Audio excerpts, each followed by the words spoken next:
In this video, I'd like to talk about one last detail of k-means clustering, which is how to choose the number of clusters, or how to choose the value of the parameter capital K.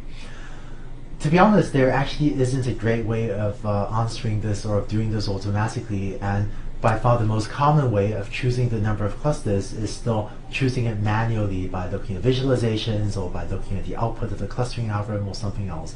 But I do get asked this question quite a lot of how do you choose the number of clusters, and so just want to tell you, what are people's current thinking on it, although the most common thing is actually to choose the number of clusters by hand.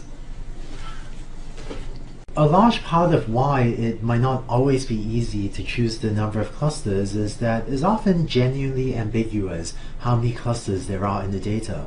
Looking at this data set, some of you may see 4 clusters, and that would suggest using k equals 4, or some of you may see 2 clusters, and that will suggest k equals 2, and yet others may see 3 clusters. And so looking at the data set like this, the true number of clusters, it actually seems genuinely ambiguous to me, and I don't think there is one right answer. And this is part of unsupervised learning. We aren't given labels, and so there isn't always a clear-cut answer. And this is one of the things that makes it more difficult to, say, have an automatic algorithm for choosing how many clusters to have. When people talk about ways of choosing the number of clusters, one method that people sometimes talk about is something called the elbow method. Let me just tell you a little bit about that and then mention some of its advantages but also shortcomings. So the elbow method, what we're going to do is vary k, which is the total number of clusters. So we're going to run k-means with one cluster. That means really everything gets grouped into a single cluster, and compute the cost function, or compute the distortion j, and plot that here. And then we're going to run k-means with 2 clusters, maybe with multiple random initializations, maybe not. But then, with 2 clusters, we should get hopefully a smaller distortion, so plot that there. And then run k-means with 3 clusters. Hopefully you get an even smaller for the distortion, and plot that there. And run k-means with 4, 5, and so on. So we end up with a curve showing how the distortion goes down as we increase the number of clusters. And so we get a curve that maybe looks like this. And if you look at this curve, what the elbow method does is it says, well, let's look at this plot.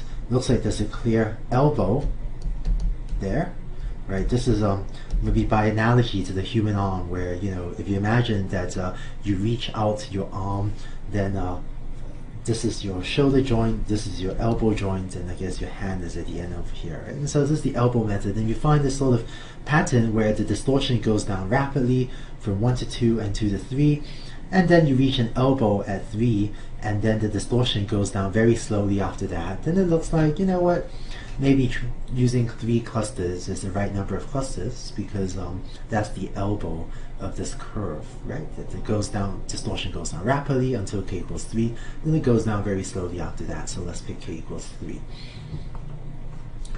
If you apply the elbow method and if you get a plot that actually looks like this, then that's pretty good, and this would be a reasonable way of choosing the number of clusters.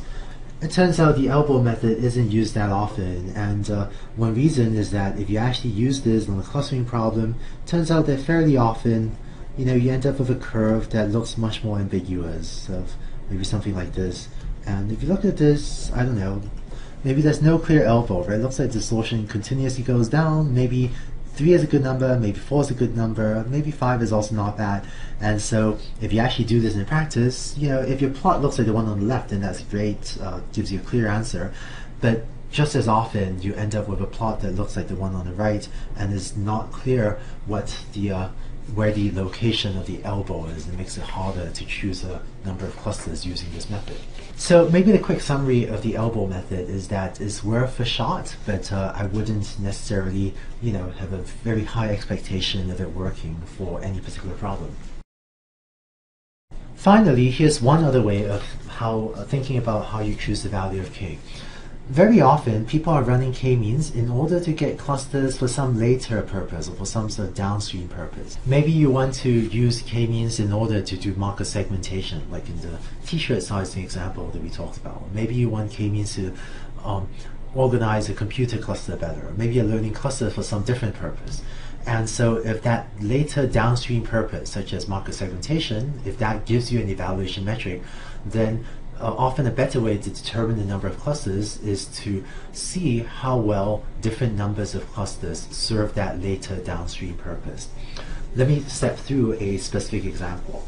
Let's say we go through the t-shirt sizing example again, and I'm trying to decide, do I want 3 t-shirt sizes? So if I choose k equals 3, then I might have small, medium, and large t-shirts. Or maybe I want to choose k equals 5, and then I might have extra small, medium, large, and extra large t-shirt sizes. So you can have like 3 t-shirt sizes or 4 or 5 t-shirt sizes.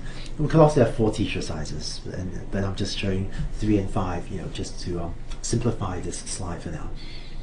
So if I run k-means with k equals 3, maybe I end up with that's my small, and that's my medium, and that's my large. Whereas if I run k-means with 5 clusters, maybe I end up with, those are my extra small t-shirts, these are my small, these are my medium, these are my large, and these are my extra large. And the nice thing about this example is that this then maybe gives us another way to choose whether we want 3 or 4 or 5 clusters. And in particular, what you can do is think about this from the perspective of the t-shirt business and ask, well, if I have 5 segments, then how well will my t-shirts fit my customers? And so how many t-shirts can I sell? How happy will my customers be? What really makes sense from the perspective of the t-shirt business in terms of whether I want to have more t-shirt sizes so that my t-shirts fit my customers better, or do I want to have fewer t-shirt sizes so that I make fewer sizes of t-shirts and I can sell them to the customers more cheaply. And so it's the t-shirt selling business that might give you a way to decide between 3 clusters versus 5 clusters. So that gives you an example of how a later downstream purpose, like the problem of deciding what t-shirts to manufacture, how that can give you an evaluation metric for choosing the number of clusters. For those of you that are doing the programming exercises, if you look at this week's programming exercise associated with k-means, there's an example there of using k-means for image compression. And so if you were trying to choose how many clusters to use for that problem, you could also, again, use the evaluation metric of image compression to choose the number of clusters k. So how good do you want the image to look versus how much do you want to compress the file size of the images. And if you do the programming exercise, what I just said will make more sense at that time. So just to summarize, for the most part, the number of clusters k is still chosen by hand by human input or human insight.